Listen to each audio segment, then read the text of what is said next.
about veterans in particular. And they're actually, most veterans get their health care through the VA. Cannabis is illegal at a federal level, which means they don't have access to this. Veterans experience opioid overdoses at rates far beyond the general public. This bill will save veterans' lives. Plain and simple. Meanwhile, the costs of our broken system are extreme. A recent report said that our country spends $7.6 billion each year enforcing cannabis prohibition. And think about the human costs here. I mentioned I'm a prosecutor, and I can tell you there's nothing I take more seriously. Because when you charge someone with a crime, you are changing their life forever. When you are convicted of a crime, it is harder to find a house. It is harder to find a job, and the list goes on, and we are doing that I could go for a every day box, to people for possessing cannabis. It's not right. And we have to be honest that these harms do not fall evenly across all Minnesotans. Look at that work. White people and people of color in Minnesota consume cannabis. It looks like it's on point now. People of color are arrested Audio's 6 on point, times more often than white people. 6 times. Think about in the context of what Representative Finke said yesterday about 6,000 arrests in Minnesota. Yeah, we're on point. Hey, audio caught back up. Whoop, whoop. It's even better. If that troubles you, and I hope it does, because it should, understand that disparity that I just described for Minnesota. Fuck yeah, thank you, Zefta. I appreciate that. We are the worst at this. You have no idea.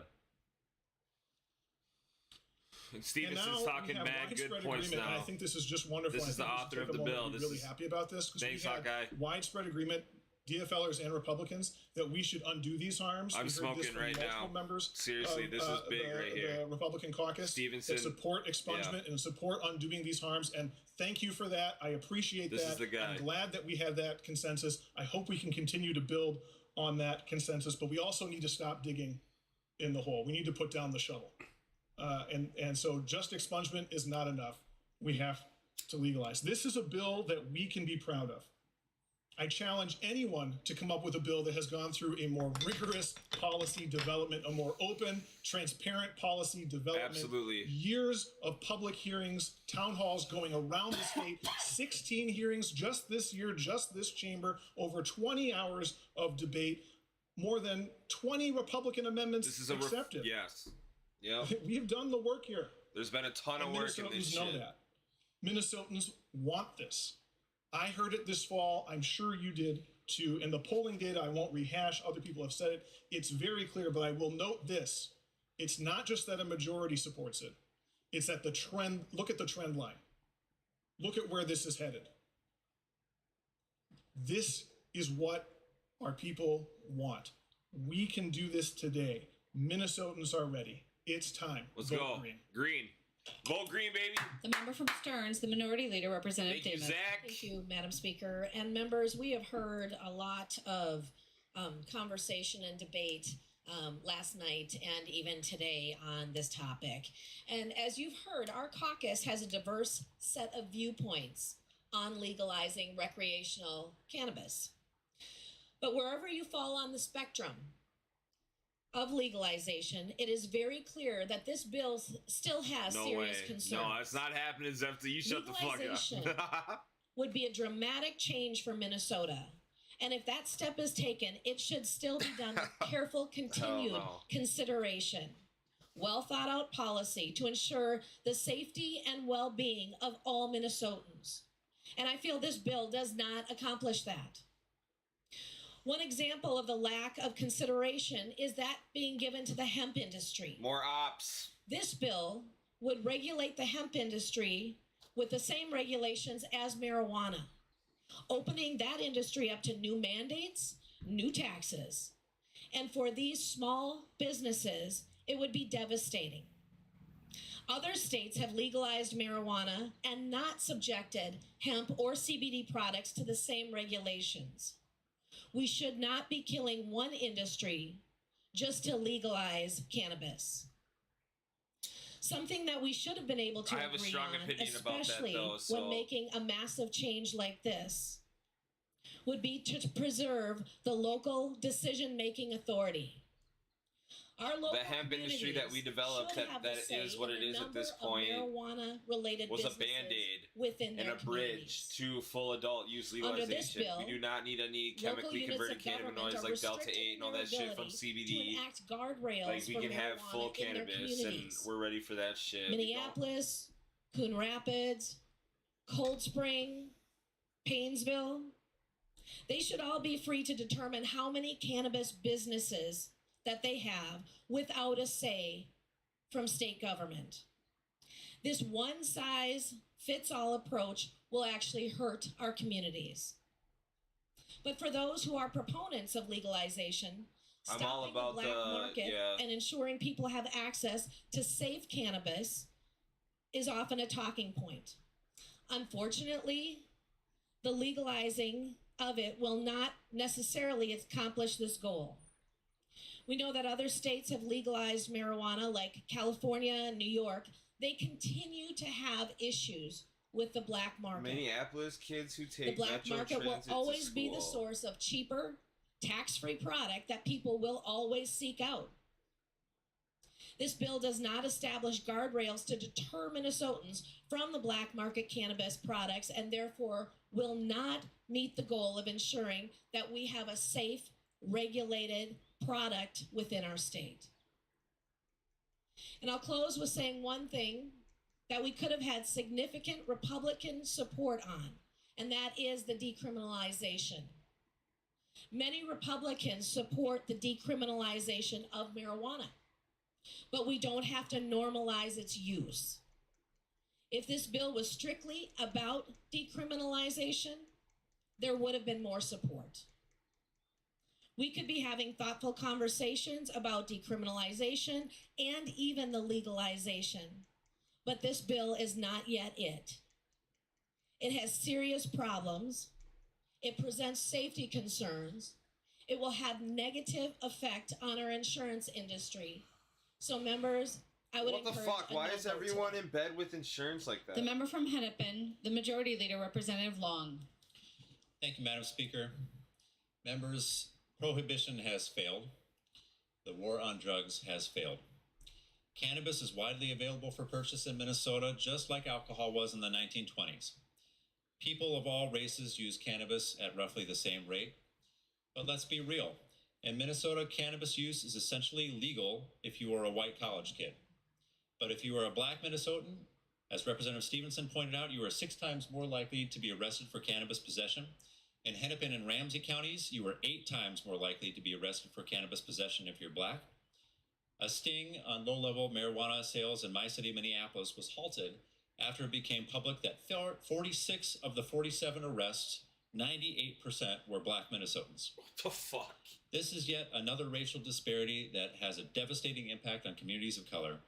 The status quo disrupts families, destroys Ramsey, lives, dude, for and sure, undermines dude. trust That's in our all, criminal yeah. justice system. This bill would finally help correct these shameful disparities. First, it would reduce the number of marijuana arrests. When cannabis is legal, there is no need to arrest people for possessing or using it. Second, it would provide expungements for those who have passed arrests to help them restore their lives and improve access to jobs and housing. And third, this bill makes sure that those who have been harmed the most by prohibition benefit the most under a regulated market. We've heard that a black market will continue. Well, you know what? We'll guarantee we have a black market not passing this bill. We've heard that decriminalization is a better alternative. Well, decriminalization does not reduce the illicit market or the profits that go to those current operations. It does not regulate or bring needed controls to the market, including safety regulations. It does not allow licensed businesses to be accountable to the public. Legalizing cannabis is the right thing to do for our state. Thank you, Long. Minnesotans are asking us to do this. Representative West pointed out the polling. Only 35% in the state say that we should not legalize. We've heard Representative Demuth mention texts she got from constituents supporting the bill. Representative Scraba mentioned that in northern Minnesota, this bill is popular. I want to thank Representative Stevenson, former Majority Leader Winkler, Representative Gomez, Representative Hansen, and so many others who have contributed so many hours over the last few years to make this bill the outstanding bill that it is. Passing this bill is the right thing to do I think for it's our solid. communities. It's a good the right thing framework. to do We for need to racial get it equity, through. and it's done, the right thing man. to do to help restore lives that It's have been time, disrupted like by the now, harmful now, and unsuccessful now. war on drugs. Members, vote green. The clerk will take I the know roll not on the everyone bill. agrees with the legalization, but we're voting. Is this the vote for it? Dude, this is the vote for it because there was no amendment. This is majority green. It passed House. We knew it would. I just am proud to see it. Yeah, I'm happy to see it. I see a lot of Christmas happiness green. Shut up. There was an ad break. No, that's the worst. No.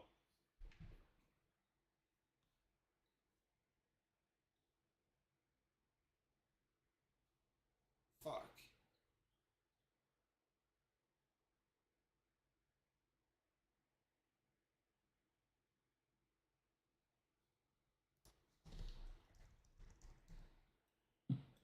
The clerk will close the roll.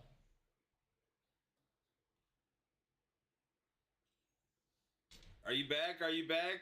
15 seconds. Ah, damn it, Wiener. It passed. We knew it would. There being 71 ayes and 59 nays, That's the a bill big is passed part. as amended and its title agreed to. Madam Speaker. We need to move on to the next bill. Fucking everyone The next cheered. bill on the calendar When for everyone the day cheered, is they were Senate like, File chill the fuck 2934. out, chill. The clerk will report the bill. Did you Senate Bill see number that? 2934, number 1 on the calendar. They're on for the next, day, and I could give a an fuck act less relating to about the human rest of these services bills. of the unofficial Well, I recognize the member from Hennepin, the author of the bill, Representative Norris, Well, that to felt describe good. the bill. Thank you, Madam Speaker and members. Let me begin by thanking the amazing staff we have. woo! There he is. What up, Would not Joe? have been possible without the support of the One jab nonpartisan straight to staff, jail. Danielle Pugnelli, Well, it passed the House. Doug Buck, our committee administrator Sean Herring, You know what? I should go back and take a picture that quick. Even to Expunge degrees our committee No, not you. for those who have passed arrests to help them restore their lives and improve access to jobs and housing. And third, this bill makes sure that those who have been harmed the most by prohibition benefit the most under a regulated market. We've heard that a black market will continue. Well, you know what? We'll guarantee we have a black market. Not Skip passing that this bill. 15 seconds. Let's go. We've heard that decriminalization is a better alternative. Well, decriminalization does not reduce.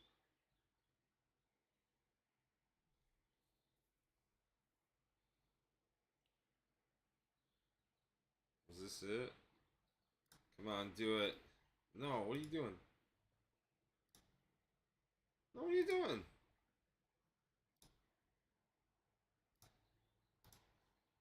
There being 71 ayes and 59 nays, the bill is passed as amended and its title agreed to. Madam Speaker. We need to move on to the next bill.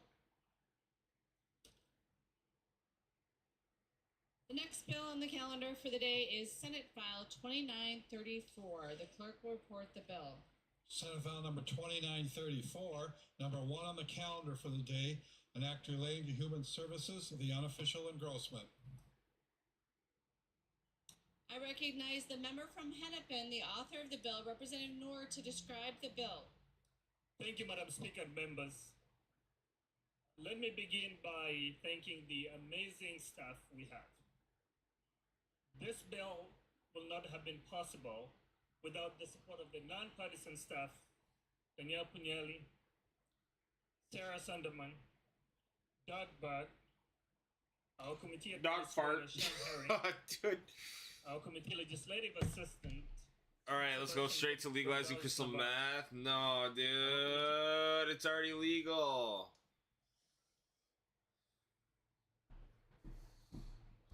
Adderall.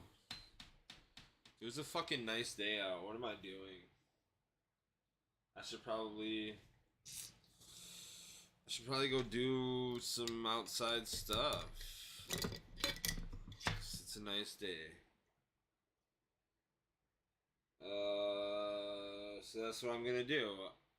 I know, it is nice. That's what I'm gonna go do. I'm gonna shut this shit down. I'm glad I got the recording of all that, you know?